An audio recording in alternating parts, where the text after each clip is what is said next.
Though the private sector in China is worried, President Trump had insisted China would honor its Phase 1 trade deal obligations. It was just signed 6 months ago, if you remember. Feels like an eternity. I wanted to ask Daniel Lacalle earlier if he thinks China will be able to make it happen.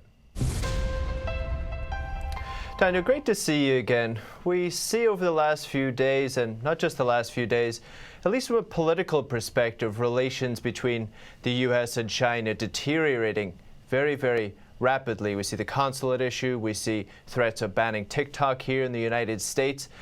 One area that I've noticed that President Trump has tried to give China the benefit of the doubt is the Phase 1 trade deal that he signed earlier this year. Now, I don't know. What are your thoughts? Will China, President Trump has always said he believes China will be able to honor this.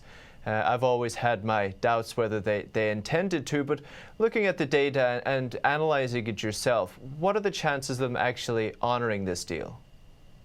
I think it's going to be very difficult. There's a couple of things that we need to take into account. The first one is that in the process of this crisis, in this period, the Chinese economy has not opened. It has actually closed further.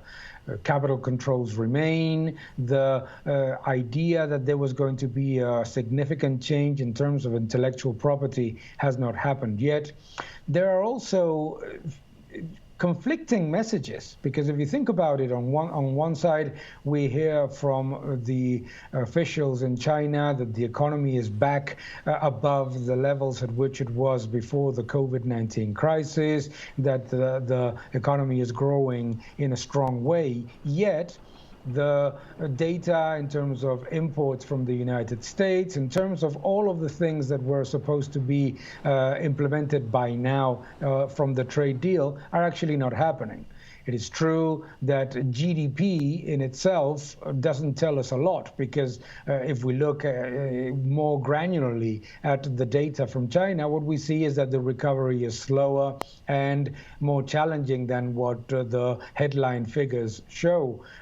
Consumption in terms of also gross capital formation, etc. But it is true that even if we think about a recovery, it is going to be extremely difficult for China to honor the Trade 1 deal, the first phase, because the reality also is that it's going to be very, very difficult for the country to increase massively the imports of commodities, of soya, of natural gas, in an environment in which the output gap will remain high. And at the same time, most of the growth that we are seeing so far this year comes from a very large increase in debt.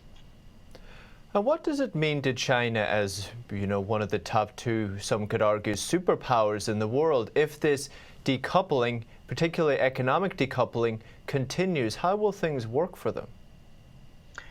It is going to be difficult to, on one side, present an environment of high growth, full recovery, everything is fine, and at the same time be unable to comply with the Phase 1 trade deal.